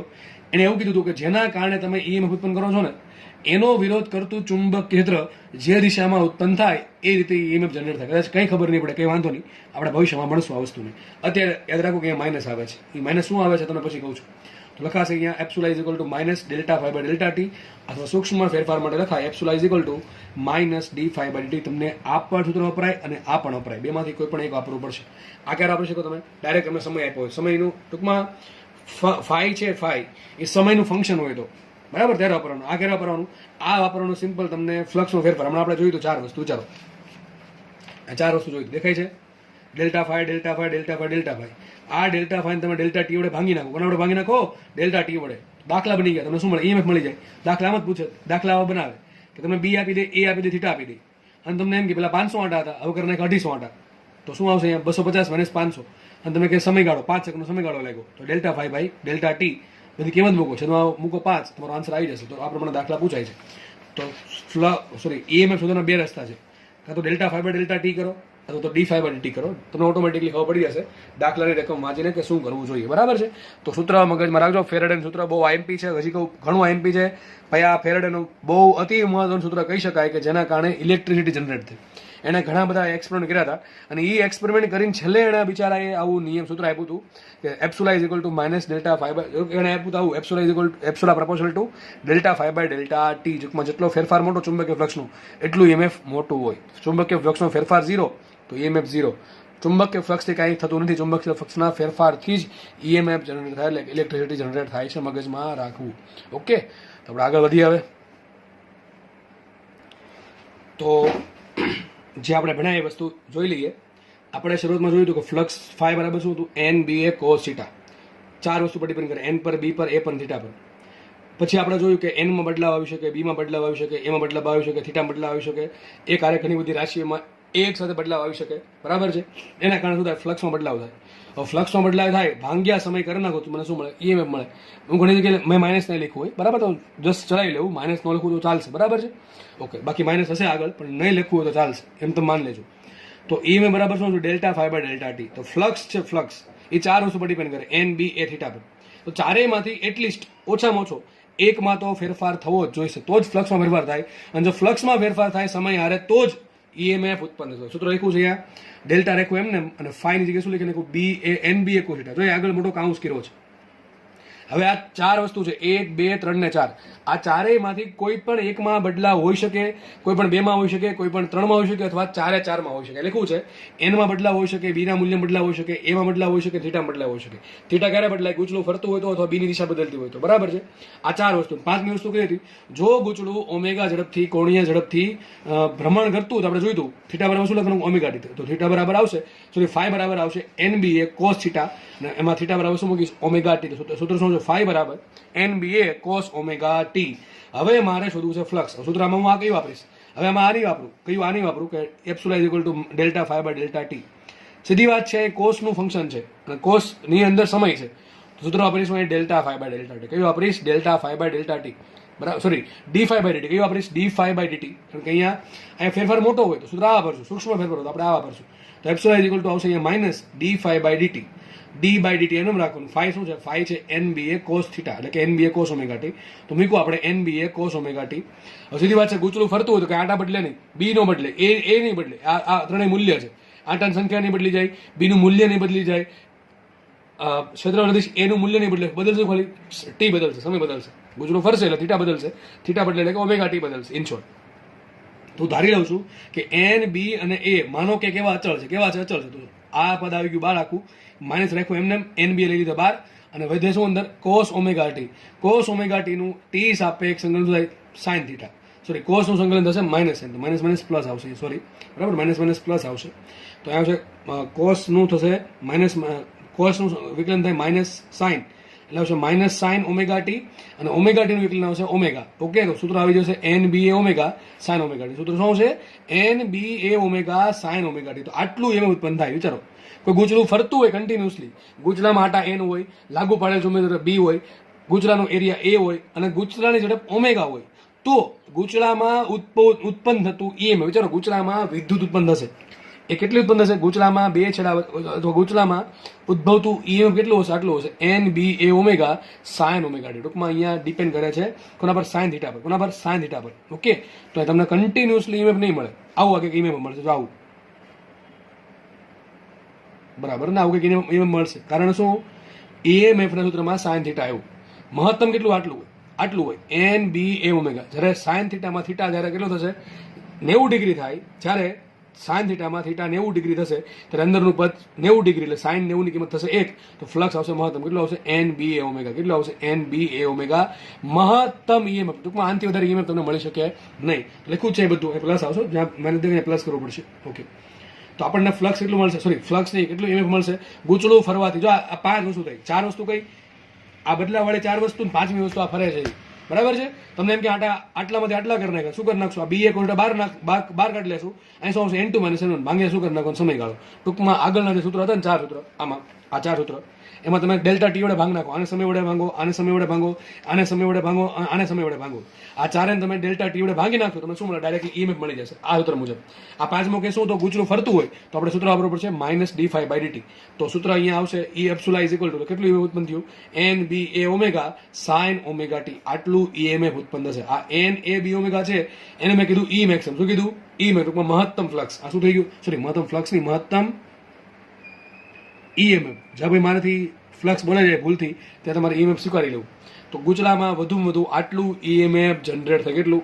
NBA omega. 4 વસ્તુ પર ડિપેન્ડ કરે: ગૂંચળાના આટાની સંખ્યા પર, બાહ્ય ચુંબક બીના મૂલ્ય પર, ગૂંચળાના આડછેદના ક્ષેત્રફળ એના મૂલ્ય પર અને ગૂંચળાની કોણીય ઝડપ ઓમેગા પર. આ ચારેયની વેલ્યુ વધે તો ગૂંચળામાં સંકળાયેલું ઈએમએફ વધે. અને આ ઈએમએફ કેવું? આ ટાઈપનું મળશે. આ ટાઈપનું મળશે, કન્ટિન્યુઅસ મળશે. માત્ર તમને બે જ સમયગાળા, એક આ અને એક આ, બે સમયગાળા પર જ તમને મહત્તમ ઈએમએફ મળે. ટૂંકમાં ઈએમએફ છે એ સમય પર ડિપેન્ડ કરે. ટૂંકમાં આ ઈએમએફ કેવો છે? એસી. ડીસી નું કેવો છે? એસી હશે.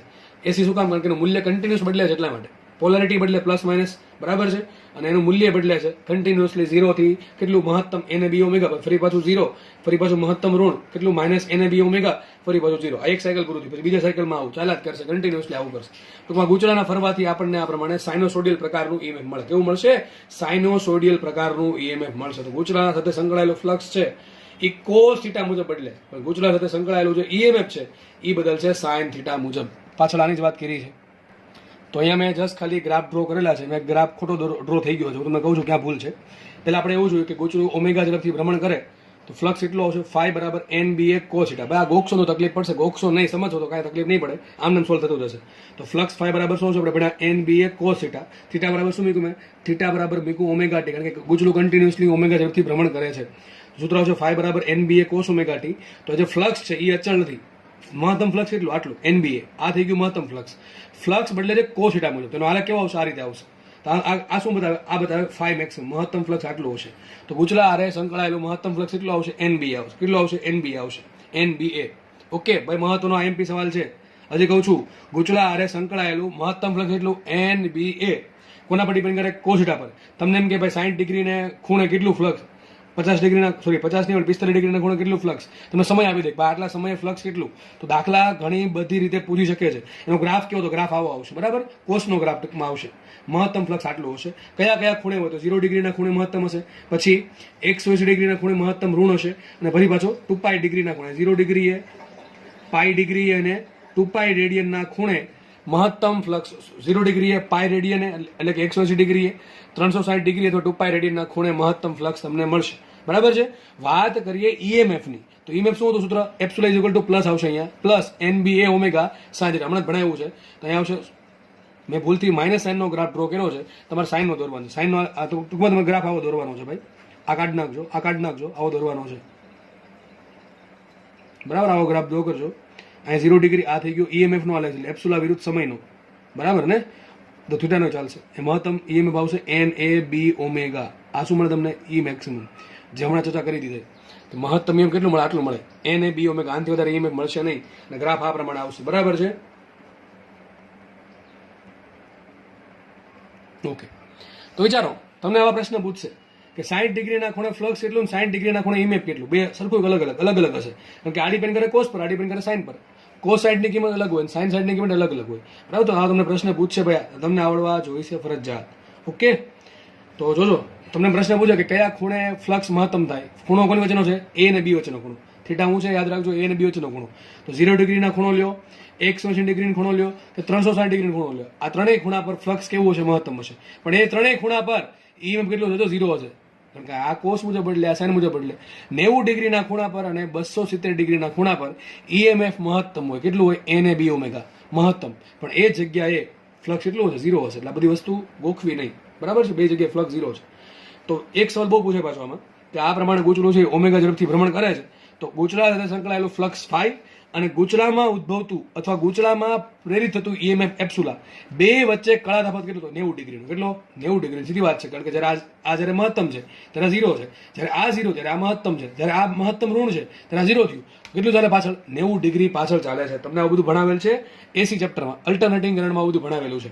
તો બંને વચ્ચે યાદ રાખજો, મોસ્ટ આઈએમપી સવાલ phi અને E વચ્ચે કળા તફાવત કેટલો આવશે? 90 ડિગ્રીનો આવશે. બરાબર, કારણ કે બે એક સાઇન મુજબ ચાલે, એક ચાલે છે કોસ મુજબ, એટલા માટે બે વચ્ચે કાં તફાવત 90 ડિગ્રીનો હશે. મગજમાં રાખવું. આ આલેખ સુધારી દો, હું છે કે જ નાખું, આ આલેખ ખોટો છે, આવો આલેખ દોરવાનો છે તમારે, બરાબર છે. મેં ભૂલથી માઇનસ સાઇન આલેખ દોરી દીધો ઉતાવળમાં, બરાબર. અહીંયા આવશે NAB આપણે માઇનસમાં. ઓકે, આટલું મહત્તમ EMF ઉત્પન્ન થાય, બરાબર છે. ઓકે, તો આપણે શું જોયું અત્યાર સુધીમાં? આપણે પહેલા જોયું ચુંબકીય ફ્લક્સ કોને કહેવાય, કોના પર ડિપેન્ડ કરે, કયા કયા સૂત્ર આવે. જો તમને કહું છું ભાઈ ખાસ યાદ રાખજો, જો કહું તો જાજો ને તમારા મગજમાં આખી સ્ટોરી છપાવી જોઈએ કે આ પ્રમાણે આપણે ગતિ કરી છે. પહેલા આપણે જોયું ચુંબકીય ફ્લક્સ, નિયમિત ચુંબકીય માટે B.A B A cos θ. પછી આપણે જોયું કે અનિયમિત હોય તો શું કરવાનું, સંકલન કરવાનું, સંકલન B.DA. પછી જોયું કે બંધ પુરુષ હોય તો 0 આવે. તો ચુંબકીય ફ્લક્સની કહાની હતી. એમાં મોટા ભાગે સૂત્ર કયો છે, સંકલન ફાઈ બરાબર B ડોટ સદિશ A એટલે BA cos θ. આ સૂત્ર વધારે વપરાય છે, બરાબર છે. પછી આપણે જોયું કે આંટાવાળો વસ્તુ શું થાય, તો સૂત્ર આવશે NBA N ઇન્ટુ સદિશ B ડોટ A એટલે કે NBA cos θ. પછી આપણે ખબર પડી ફ્લક્સ ચાર વસ્તુ પર ડિપેન્ડ કરે, N પર, B પર, A પર અને θ પર, બરાબર, cos θ પર. પછી આપણે જોયું કે ફ્લક્સમાં ફેરફાર કઈ રીતે થાય, તો આપણે સૂત્ર લેવા ડેલ્ટા ફાઈનું. ડેલ્ટા ફાઈ બરાબર આટામાં બદલાવ કરી શકો, એરિયામાં બદલાવ કરી શકો, બીમાં બદલાવ કરી શકો, થીટામાં બદલાવ કરી શકો અને ગુચલાને ફેરવી શકો. ગુચલાને ફેરવશો તો થીટામાં કન્ટિન્યુઅસલી ચેન્જ આવશે, થીટા બરાબર આવશે ઓમેગા ટી. એ પણ આપણે જોયું. પછી આપણે એ જોયું કે ફેરાડેનો નિયમ. તો ફેરાડે નિયમ શું છે કે કોઈ પણ ગુચલામાં તમારે આપણે EMF ઉત્પન્ન કરવું હોય તો ગુચલાના સાથે સંકળાયેલા ચુંબકીય ફ્લક્સમાં ફેરફાર થવો જરૂરી છે, બરાબર છે. ગુચલા સાથે સંકળાયેલા ફ્લક્સમાં ફેરફાર થવો જરૂરી છે સમય હારે. અને જો ફેરફાર થયો તો EMF ઉત્પન્ન થાય epsilon is equal to delta phi by delta T, જેમાં આગળ આવશે માઇનસ. પછી આપણે હમણાં સૂત્ર જોયા કે ભાઈ અલગ અલગ ક્રાઇટેરિયા માટે સૂત્ર એપ્સુલાના શું આવી શકે. પછી આપણે જોયા ગ્રાફ, બરાબર છે.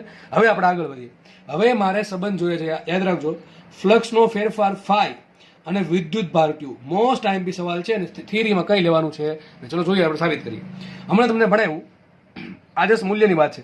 જ્યાં પણ મેં આગળ માઇનસ નહીં લખવું હોય ત્યાં તમારે સમજવાનું કે ભાઈ વોલ્ટેજનું મૂલ્ય આટલું આવશે, કેટલું આવશે, delta phi by delta T. અથવા તમે આવશો ને માનાંકમાં લખી શકો છો, નો ફાવે ને તો, બરાબર. ઇન શોર્ટ, જ્યાં માઇનસ નહીં લખવું હોય તમારે સમજવું ભાઈ ફ્લક્સ એપ્સુલાનું મૂલ્યની વાત કરું છું. તો એપ્સુલા બરાબર શું આવે, delta phi by delta T. હવે વિચાર કરો, કોઈ વસ્તુ છે બંધ ગાળો, કેવો ગાળો, બંધ ગાળો છે, એમાં EMF ઉત્પન્ન થયું. EMF ઉત્પન્ન થયું એટલે કે એક બેટરી જેવું કામ કરશે. બેટરી જેવું કામ કરે તેમાંથી શું ઉત્પન્ન થાય, પ્રવાહ ઉત્પન્ન થાય. ઉત્પન્ન થાય, પ્રવાહ ઉત્પન્ન થાય. તો માનો કે કોઈ ગુચલો છે, એની હારે સંકળાયેલું ફ્લક્સમાં ફેરફાર થયો સમય હારે, એટલે ગુચલામાં શું ઉત્પન્ન થશે, એ ગુચલામાં ઉત્પન્ન થશે EMF. એ EMF ના કારણે ગુચલું એક બેટરીનું કામ કરશે અને ગુચલામાંથી ઉત્પન્ન થશે પ્રવાહ. ગુચલામાંથી પ્રવાહ ઉત્પન્ન થયો, સૂત્ર શું, V બરાબર IR પ્રતિ epsilon is equal to I into R. I મળી ગયો મને પ્રવાહ. પણ આપણને ખબર છે સાહેબ, આપણને ખબર છે કે પ્રવાહ બરાબર શું લખાય, પ્રવાહ બરાબર લખાય delta Q by delta T. કારણ કે મારે ક્યાં જવું છે, આજો રામ, પ્રેરિત EMF અને વિદ્યુત ભારનો સંબંધ. શું છે સંબંધ, પ્રેરિત EMF એપ્સુલા અને વિદ્યુત ભાર ક્યુ નો સંબંધ મારે જોઈએ છે. એટલે કે I ની જગ્યાએ શું મૂકવું પડશે આપણે, delta Q by delta T, બરાબર ને. તો જો એપ્સુલા અહીંયા છે, સૂત્ર શું હતું, V. આ સૂત્ર કયું છે, આ સમીકરણ નંબર 1, આ સમીકરણ નંબર 2. કયું આપણે ચેપ્ટર નંબર 3 નું, V બરાબર IR. અહીંયા એપ્સુલા સંજ્ઞા છે, એપ્સુલા બરાબર I ઇન્ટુ R. મારે પ્રવાહનું નથી કામ અત્યારે, મારે કામ છે પ્રવાહમાંથી, પ્રવાહ જેના કારણે ઉત્પન્ન થાય છે એ વિદ્યુત ભારનું કામ છે. તો પ્રવાહ બરાબર શું લખાય, delta Q by delta T. તો એપ્સુલા બરાબર આવશે delta Q by delta T into R. રાખીએ અવરોધ. જો R અવરોધ છે, ડેલ્ટા ક્યુ છે આડછેદમાંથી વહેતો વિદ્યુત ભારનો ફેરફાર, અને ડેલ્ટા ટી શું છે, કેટલો વિદ્યુત ભારનો ફેરફાર થાય છે ડેલ્ટા ટી સમયમાં. ઓકે, તો એપ્સુલા ઇઝ ઇક્વલ ટુ આવી ગયું V બરાબર IR, એટલે કે એપ્સુલા બરાબર IR. I બરાબર મૂકીએ delta Q by delta T into R. તો મૂકી દીધું સૂત્ર, epsilon is equal to delta Q by delta T into R. સમીકરણ નંબર 1 સમીકરણ 2 ને સરખાવો તો લખાશે અહીંયા delta Q by delta T into R is equal to શું આવશે, અહીંયા delta phi by delta T. ફરી વાત છે, ડેલ્ટા ટી ઉડી ગયા, સૂત્ર આવી ગયું ડેલ્ટા ક્યુ બરાબર શું આવશે, delta phi by R. Most IMP સંબંધ ઘણી બધી વખત પૂછાઈ ગયો છે, કઈ સંબંધમાં કઈ છે નહીં, છતાં આપણે એટલી બધી વખત પૂછ્યો છે. સૂત્ર શું એવું છે, વિદ્યુત ભારનો ફેરફાર બરાબર શું આવ્યો, ફ્લક્સનો ફેરફાર છેદમાં અવરોધ. જો લખ્યું છે અહીંયા વિદ્યુત ભારનો ફેરફાર ડેલ્ટા ક્યુ બરાબર શું આવશે, ચુંબકીય ફ્લક્સનો ફેરફાર ડેલ્ટા ફાઈ છેદમાં અવરોધ R. તો ડેલ્ટા ક્યુ બરાબર આવશે ડેલ્ટા ફાઈ બાય R, અથવા ઘણી વખત આવું પણ આવે, ડેલ્ટા ફાઈ બરાબર આવે ડેલ્ટા ક્યુ ઇન્ટુ R. તો ડેલ્ટા ફાઈ બરાબર આવશે R ઇન્ટુ ડેલ્ટા ક્યુ, અથવા ડેલ્ટા ફાઈ બરાબર આવશે ડેલ્ટા ક્યુ ઇન્ટુ R. વિદ્યુત ભારનો ફેરફાર ગુણ્યા અવરોધ કરો તમને શું મળે, ચુંબકીય ફ્લક્સનો ફેરફાર. શું મળે, ચુંબકીય ફ્લક્સનો ફેરફાર મળે. તો આ થિયરીમાંથી તમે પ્રશ્ન પૂછાય, બરાબર, IMP વસ્તુ છે. અને ઘણી બધી અહીંથી પેલા શું પૂછે, એકમ પૂછે. એકમ જાનો શું બને, વિદ્યુતનો ફેર એકમ શું બને, કુલમ બરાબર. અહીં શું આવશે, વેબર ભાંગ્યા અવરોધ, વેબર બાય ઓમ. તો આ વસ્તુ પણ IMP છે, બરાબર. કુલમ બરાબર વેબર બાય ઓમ. અથવા આમ પણ લખી શકાય weber is equal to ohm into coulomb. Coulomb છે આપણે ખબર છે, ચેપ્ટર નંબર 1 વિદ્યુત ભારનો એકમ, ઓમ છે અવરોધનો એકમ, અને વેબર છે ચુંબકીય ફ્લક્સનો એકમ.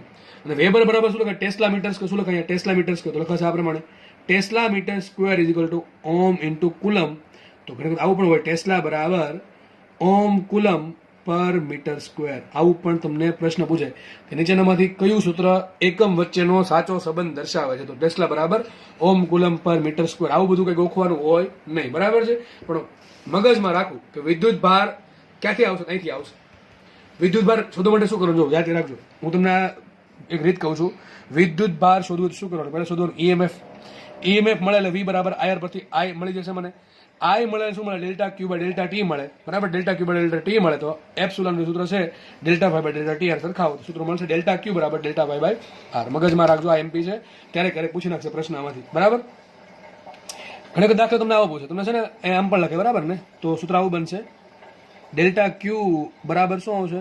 φ2 માઇનસ φ1 છેદમાં આર. તમને એમ કહે છે કે કોઈ સમયે ગૂંચળાને સંકળાયેલ ફ્લક્સ આટલું છે અને થોડાક સમય પછી ફ્લક્સ થઈ ગયું આટલું, એટલે φ2 અને φ1 આપ્યા છે અને ગૂંચળાનો અવરોધ આપી દીધો આર. તો ક્વેશ્ચન એમ કહે છે કે આટલા સમયગાળામાં ગૂંચળામાંથી વહેતો વિદ્યુત ભારનો ફેરફાર શોધો. ટૂંકમાં તમને દાખલા ગણવા માટે સૂત્ર હેલ્પફુલ થશે, બરાબર. ડેલ્ટા ક્યુ બરાબર φ2 માઇનસ φ1 બાય આર. મોટા ભાગે તો સંબંધ પૂછે, પણ દાખલો પૂછે તો દાખલો પણ આવડી જવો. જો દાખલા હું ગણાવીશ નહીં, આવા સિમ્પલ જેવા દાખલા ગણાવવાના હોય નહીં, કારણ કે φ2 આપી દેશે, φ1 આપી દે અને અવરોધ આર આપી દે તો મને શું મળે? વિદ્યુત ભારનો ફેરફાર મળે. બે બાજુ શું કરું? બે બાજુ સમય વડે ભાંગી નાખું તો મને શું મળશે? પ્રવાહ મળી જાય. શું મળી જાય? પ્રવાહ, બરાબર ને? Delta Q by delta T શું કહેવાય? પ્રવાહ કહેવાય. તો φ2 માઇનસ φ1 ભાંગા આ ડેલ્ટા ટી શું કહેવાય? એપ્સિલોન કહેવાય. એપ્સિલોન બાય આર આ કહેવાય જ તે, બરાબર. ઓકે, તો આપણે આગળ વધીએ હવે. દાખલા જોઈએ આપણે, ફટાફટ દાખલા જોશું. અને દાખલામાં મેં જે ડેટા છે એ તમને તમારા માટે લખ્યો છે. દાખલા આ ચેપ્ટરના તમારા જાતે ગણવાના છે, જેટલા જરૂર છે એટલા ગણાવીશ, બાકી બધા હું તમને હિન્ટ આપીશ. ચલો, શું કહે છે? 500 આંટાવાળા ગૂંચળાના સમતલને સમાંતર 5 ગુણ્યા 10⁻³ ટેસ્લાનું ચુંબકીય ક્ષેત્ર લાગુ પડેલ છે. ગૂંચળાના આડછેદનું ક્ષેત્રફળ 50 સેન્ટીમીટર સ્ક્વેર છે. તો ક્વેશ્ચન એમ છે ગૂંચળા સાથે સંકળાયેલો ફ્લક્સ શોધો. મને કેટલી બધી વસ્તુ આપી, જો આટા આપ્યા 500, પછી શું આપ્યું મને? બી આપ્યું. બી આપ્યું કેટલું? 5 10⁻³ ટેસ્લા, બધું એસઆઈ એકમમાં જ છે. અને પછી શું આપ્યું મને? એરિયા આપ્યો ગૂંચળાનો. કેટલો એરિયા છે? 50 સેન્ટીમીટર સ્ક્વેર, બરાબર. તો ક્વેશ્ચન એમ છે ફાઈ કેટલું હશે? ચલો, માનો કે આ ગૂંચળું છે, માનો કે આ ગૂંચળું છે, સપોઝ માનો કે ગૂંચળું છે. ગૂંચળાનો એરિયા ક્યાં હશે? આ પેજમાં ગૂંચળું પડ્યું છે, ગૂંચળાનો એરિયા ક્યાં હશે? ગૂંચળાનો એરિયા હશે આ રીતે. તો આ થઈ ગયો એ. હવે ક્વેશ્ચન શું કહે છે? ક્વેશ્ચન જો આવું કંઈ કહે છે કે ગૂંચળાના સમતલને સમાંતર. બી ક્યાં છે? જો ખાસ વાત જો, 500 આંટાવાળા ગૂંચળાના સમતલને સમાંતર આટલું બી છે. ટૂંકમાં સમતલ ક્યાં? સમતલ છે ને, એને સમાંતર બી. ટૂંકમાં બી આ રીતે છે, બી આ રીતે છે. એરિયા ક્યાં છે? સમતલને લંબ. એરિયા ક્યાં છે? સમતલને લંબ. એરિયા છે એ સમતલને લંબ છે, વિચારો. અને બી ક્યાં છે? સમતલને સમાંતર. શું છે? સમતલને સમાંતર છે. તો વિચાર કરીને સૂત્ર શું આવે ફ્લક્સનું? ફાઈ બરાબર આવે NBA cos થીટા. આગળ દાખલો ગણવાની જરૂર છે નહીં, કારણ કે થીટા બરાબર શું છે? થીટા બરાબર 90 ડિગ્રી છે, તો ફ્લક્સ આવશે 0. મોટા ભાગના વિદ્યાર્થી આ દાખલો ખોટો કરીને આવે. વિચારો, આટલો ફુદ્દુ દાખલો ખોટો કરીને આવે. આવા દાખલા નીટમાં પૂછાય છે, એમાં તો ચાન્સ જરા પણ છે નહીં પૂછાવાનો. ગુજકેટમાં પૂછી શકે આવો દાખલો, બરાબર છે ભાઈ. ખાસ વાંચો, એક શબ્દ પર આખો દાખલો છે, આ શબ્દ પર સમાંતર, સમતલ ને સમાંતર. જો અહીંયા શબ્દ ખાલી કરી નાખું ને લંબ, સમતલ ને લંબ, તો આન્સર શું આવશે? NBA cos 0. અને cos 0 થાય 1 તો સૂત્ર આવશે NBA. તો તમે ત્રણેયનો ખાલી ગુણાકાર કરવાનો છે, NB અને એનો, બરાબર છે. પણ એના માટે શબ્દ શું હોવો જોઈએ? ગૂંચળાના સમતલને લંબ હોવું જોઈએ. ખાલી ગોખવાથી આ ચેપ્ટર આવડવું નથી, કેમકે ફિઝિક્સ જ નહીં આવડે ગોખવાથી, બરાબર. કે તમને હવે આઈડિયા આવી ગયો છે. ચલો આપણે આગળ વધીએ. તો દાખલો એકદમ પ્યોરલી શું છે? કોન્સેપ્ટ દાખલો છે. શું આન્સર આવશે? 0 ફ્લક્સ આવશે. એટલે કે બી અને એ વચ્ચેનો ખૂણો 90 ડિગ્રી. દેખાય કેટલો ખૂણો છે? 90 ડિગ્રીનો. ઓકે, આપણે આગળ વધીએ. નવો ક્વેશ્ચન સોલ્વ કરીએ. 200 આંટાવાળા અને 10 સેન્ટીમીટર સ્ક્વેર ક્ષેત્રફળ ધરાવતા ગૂંચળાનું સમતલ 5 સેકન્ડમાં ચુંબકીય ક્ષેત્ર સાથે 30 ડિગ્રીમાંથી 60 ડિગ્રીનો ખૂણો બનાવે છે. ચુંબકીય ક્ષેત્રનું મૂલ્ય 10 ટેસ્લા હોય તો પ્રેરિત EMF શોધો. વિચારો, EMF શોધવાનું છે. ચલો, શું મને આપ્યું? આટા આપ્યો. પહેલા તો આટા કેટલા આપ્યા? N બરાબર 200 આટા આપ્યા. ઓકે, એરિયા આપ્યો છે. એરિયા કેટલો આપ્યો? 10 સેન્ટીમીટર સ્ક્વેર. તમને બધામાં હિન્ટ આપી દઉં છું. 10 સેન્ટીમીટર સ્ક્વેર ફેરવવો પડે છે એમાં મીટર સ્ક્વેર, તો 10 ગુણ્યા 10⁻⁴ મીટર સ્ક્વેર. શું છે? 10⁻³ મીટર સ્ક્વેર એરિયા મળી ગયો. આગળ વાત કરીએ. 5 સેકન્ડ મને ટૂંકમાં સમયગાળો આપ્યો. ડેલ્ટા ટી બરાબર 5 સેકન્ડ આપ્યું. ઓકે, વાંધો નહીં. આગળ વધીએ. ચુંબકીય ક્ષેત્ર સાથે 30 ડિગ્રીનો ખૂણો. જો ગૂંચળાનું સમતલ, સમતલ પેલા કેટલો ખૂણો હતો? 30 ડિગ્રીના ખૂણો. વિચારો, થીટા મને આપ્યો 30 ડિગ્રી, થીટા મને 30 ડિગ્રી આપ્યો શરૂઆતમાં, પણ આ ખૂણો કોનો છે? સમતલ વચ્ચેનો ખૂણો છે. સમતલ અને બી વચ્ચેનો ખૂણો છે. મારે થીટા કોનો જોઈએ? મારે થીટા જોઈએ એ અને બી વચ્ચેનો ખૂણો.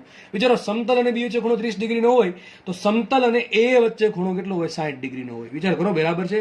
અને થીટા બરાબર નવા કેસમાં કેટલો આપ્યો? 60 ડિગ્રી. એમ તમે શું કહે છે કે એક સમતલ છે, એ બી ને પહેલા 30 ડિગ્રીનો ખૂણો મૂક્યો હતું, હવે 5 સેકન્ડમાં ફરી ગયું 30 ડિગ્રીમાંથી 60 ડિગ્રી. ટૂંકમાં સમતલ આરે ખૂણો કેટલો થઈ ગયો હવે? બીનો 60 ડિગ્રીનો. સમતલ અને બી વચ્ચેનો ખૂણો 60 ડિગ્રીનો છે. તો એ કેસમાં વિચાર કરો, સમતલ અને બી વચ્ચેનો ખૂણો 60 ડિગ્રીનો છે, તો મારે કામ કોનું છે?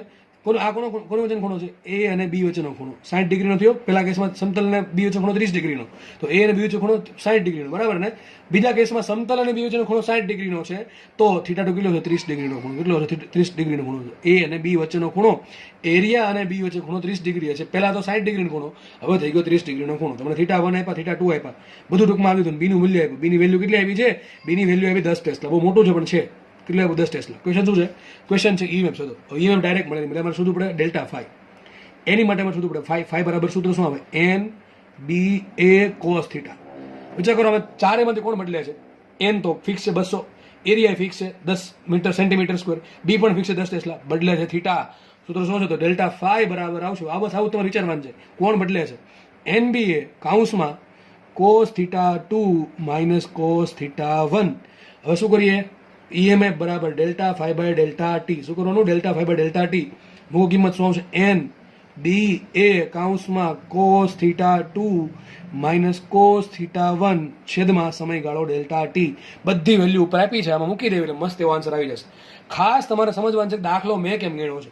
ભાઈ, ફ્લક્સમાં ચેન્જ આવે, યાદ રાખજો, તમને જ્યારે પણ પ્રશ્ન પૂછાય કે પ્રેરિત ઈએમએફ શોધો અને એક ઓપ્શનમાં 0 આન્સર ન હોય ને, તો મતલબ તો પાક્કો છે કે ફ્લક્સમાં ચેન્જ આવ્યો હશે. એટલે ફ્લક્સમાં ચેન્જ આવે એટલે ઈએમએફ ઉત્પન્ન થાય. જોવાનું હોય છે કે ફ્લક્સમાં ચેન્જ આવ્યો શું કામ? તો ફ્લક્સ ચાર વસ્તુ પર ડિપેન્ડ કરે નોર્મલી. એન બી એ અને થીટા પર. એન અચળ છે, બી અચળ છે, એ અચળ. તો બદલું કોણ? થીટા બદલેલું છે. થીટા બદલે છે. તમે અહીંયા ભૂલથી 30 ને 60માં કદાચ આ વસ્તુ નહીં કરો તો તમારો આન્સર તો આવી જ જશે, બરાબર છે? તમે કદાચ ભૂલથી પેલા 30 ડિગ્રી લો, 60 ડિગ્રી લો. જો કે કરવું જોઈએ આમ જ કરવું જોઈએ, કારણ કે ખાસ વાંચવાનું છે. ખૂણો કોની વચ્ચે આવ્યો? સમતલ વચ્ચેનો ખૂણો આપ્યો કે સમતલ આરે પહેલા 30 ડિગ્રીનો ખૂણો બનાવ્યો બીએ, અને પછી બીએ સમતલ આરે 60 ડિગ્રીનો ખૂણો બનાવ્યો. પણ ભાઈ મારે સમતલ આરે ખૂણાનું કોઈ કામ નથી. હજી કહું છું, કોનું કામ છે? એ અને બી વચ્ચેના ખૂણા. તો સાચી રીત આ છે. 60 ડિગ્રી પહેલા ખૂણો હતો એ અને બી વચ્ચે, હવે ખૂણો થઈ ગયો 30 ડિગ્રીનો ખૂણો થઈ ગયો. એટલે એ અને બી વચ્ચેનો ખૂણો થીટા 1 60 ડિગ્રી છે, નવો ખૂણો છે 30 ડિગ્રી, સમય છે 5 સેકન્ડ, આટા છે 200, એરિયા છે 10 ની -3 ઘાત, અને બી છે 10 ટેસ્લા. બધી કિંમત મૂકો, ઓટોમેટિક મસ્ત એવો કંઈક આન્સર આવશે. જે પણ આન્સર આવે એ લખી દેવો કોમેન્ટમાં, સમય હોય તો આન્સર વોલ્ટમાં આવશે, બરાબર? આપણે આગળ વધીએ. નેક્સ્ટ ક્વેશ્ચન વાંચીએ. નેક્સ્ટ ક્વેશ્ચન આઈએમપી છે. મસ્ત દાખલો છે, ઇઝી દાખલો છે, આવડવો જોઈએ આરામથી. વિચારો, આઈએમપી ઇઝ ફોર ઇમ્પોર્ટન્ટ, પૂછાય એના ચાન્સ વધારે છે. ઓકે, ચલો ક્વેશ્ચન વાંચીએ આપણે. એક વર્તુળાકાર લૂપને તેનું સમતલ ચુંબકીય ક્ષેત્રને લંબ રૂપે તેમ 0.5 ટેસ્લાના નિયમિત ચુંબકીયમાં ગોઠવેલ છે. તમને શું કહે છે? એક વર્તુળાકાર લૂપ છે, એટલે કે એક રિંગ, માનો રિંગ છે. શું છે? એક રિંગ. માનો કે રિંગ છે. આ રિંગને તમારે ગોઠવવાનું છે. કઈ રીતે ગોઠવવાનું છે? તેનું સમતલ, ટૂંકમાં સમતલ છે, ક્યાં છે? ચુંબકીય ક્ષેત્રને લંબ રૂપે. ટૂંકમાં બી, માનો કે મારી પાસે માનો કે એક રિંગ છે.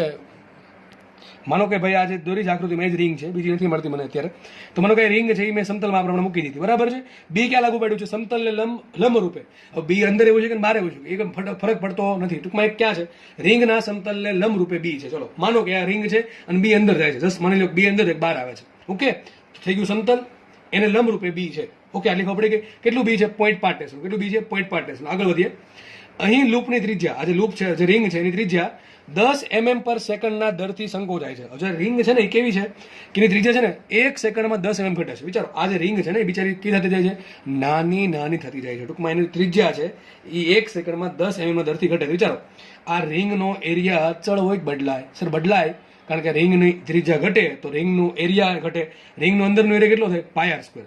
ભાઈ ગૂંચળાનું ક્ષેત્રફળ એટલે કે ગૂંચળા વડે ઘેરાતું ક્ષેત્રફળ લેવાનું છે. ટૂંકમાં રિંગનું એરિયા શું આવશે?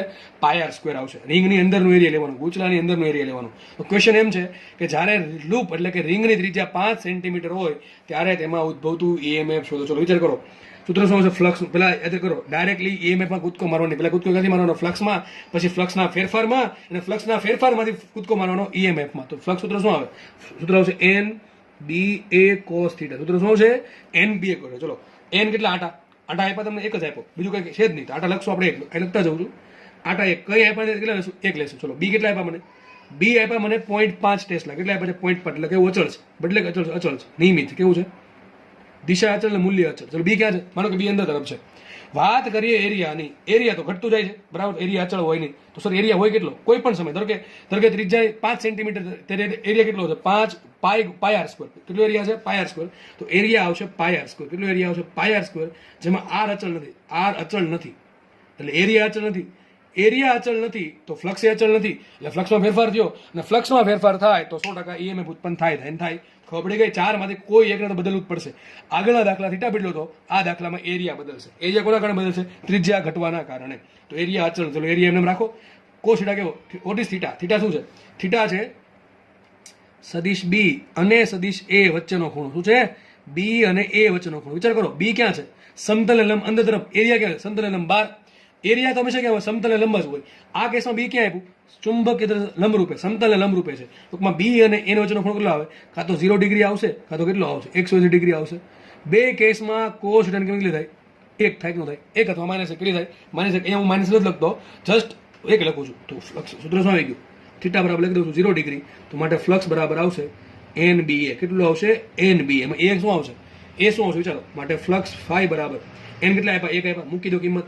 બી કેટલા આપ્યા? 0.5 આપ્યા. અને એરિયા શું આવ્યો? એરિયા આવ્યો પાય આર સ્ક્વેર. શું આવ્યો? Area pi R square. ત્રિજ્યા ડાયરેક્ટ મૂકવાની નથી, ટોપાવો, કારણ કે ત્રિજ્યા તો બદલે છે, બરાબર છે. હજી તો આપણે ફ્લક્સ મેળવું. ફ્લક્સ નથી, મારે કામ કરવું છે ઈએમએફ નું કામ છે. કોનું કામ છે? ઈએમએફ. ચલો ઈએમએફ કઈ રીતે મળશે વિચારો? ઈએમ કઈ રીતે મળશે? ઈએમએફ બરાબર delta phi by delta T. કાં તો તમે આ વાપરી શકો, મારા માટે વાપરવું જોઈએ સૂત્ર એપ્સિલોન બરાબર ડી ફાઈ બાય ડીટી. કયું સૂત્ર વાપરવું જોઈએ? D phi by DT. મૂકે કિંમત માટે એપ્સિલોન બરાબર ડી બાય ડીટી રાખો એમને. ફાઈ બરાબર શું આવશે? ફાઈ બરાબર આટલો આવશે 0.5 ઇન્ટુ 1 ઇન્ટુ પાય. તો શું આવશે? 0.5 પાય. તો આવશે અહીંયા 0.5 પાય ઇન્ટુ આર સ્ક્વેર. તો મૂકો કિંમત માટે એપ્સિલોન બરાબર ચલો 0.5 પાય કેવા આવી ગયા? કોમન આવી ગયા. કોમન આવી ગયા. આર સ્ક્વેર નું સંકલન ટી, સોરી, આર સ્ક્વેર નું વિકલન ટી સાથે શું થાય? આર સ્ક્વેર થશે 2r અને આવશે શું અહીંયા? dr બાય dt બરાબર. અને શું આવે? dr by dt 2 into 0.5 1. તો શું આવી ગયું? માટે એપ્સિલોન બરાબર શું આવ્યું? Pi R into dr by dt. આ થઈ ગયો મારો જવાબ. શું થઈ ગયો? જવાબ. પણ એમાં આર શું મૂકીશ આપણે? આર શું મૂકશું? મને કે જો આ જેટલી મોટી ત્રિજ્યા એટલું એપ્સિલોન મોટું, અને આર તો અચળ છે નહીં. તો મને એક કામ કરો, પાય તો અચળ છે, ચલો આર કેટલા આપ્યા? આર આપ્યા મને 5 સેન્ટીમીટર. તમારે ક્યારે ઈએમએફ શોધવાનું છે? 5 સેન્ટીમીટર ત્રિજ્યા થાય ને ત્યારે. તો આર મને આપ્યા છે 5 સેન્ટીમીટર. આર મૂકી 5 સેન્ટીમીટર. અને what about dr by dt? એ સબ આ તો છે. આ dr બાય dt મતલબ શું થાય? કે ત્રિજ્યામાં થતો ઘટાડો અથવા વધારો સમય સાપેક્ષે. અહીંયા ઘટાડો છે. કેટલો ઘટાડો છે? 10 mm પર સેકન્ડનો. ટૂંકમાં 10 mm પર સેકન્ડ. મતલબ આટલી ત્રિજ્યા ઘટે 1 સેકન્ડમાં. તો dr બાય dt મને કેટલા આપ્યા છે? dr બાય dt આપ્યા મને કેટલા? 10 mm પર સેકન્ડ. મૂકો કિંમત. Epsilon is equal to pi રાખો એમને. આર કેટલા મૂકશો? 5 સેન્ટીમીટર, 5 ભાગ્યા 100 ઇન્ટુ dr બાય dt કેટલા મૂકશો? 10 mm એટલે 10⁻³ બરાબર. ને મીટર પર સેકન્ડમાં. તમારો આન્સર આવી જશે વોલ્ટમાં. શેમાં આન્સર આવશે? વોલ્ટમાં. તો એપ્સિલોન બરાબર તમારો કંઈક આન્સર આવી જશે, બરાબર. ઇન વોલ્ટેજ સાથે લખી નાખો. મિલી વોલ્ટમાં જેમાં આન્સર આવતો હોય લાવી દેવો, બરાબર છે. જે પણ આન્સર આવતો હોય શાંતિથી લાવી દેવો. તો દાખલો થાય છે પૂરો. લેક્ચર પણ આપણે અહીંયા રાખીએ, બરાબર. થોડીક 2 મિનિટ ઉપર ગઈ છે પણ ચલાવી લેવું. દાખલો સારો છે, સમજીને કરવો. દાખલો સમજીને કરો તો મસ્ત એવો દાખલો છે, એકદમ ઈઝી દાખલો છે, બરાબર. આપણે આગળ નવા લેક્ચરમાં ફરતી આગળ વધશું વધારે પડતા. ત્યાં સુધી જય હિન્દ.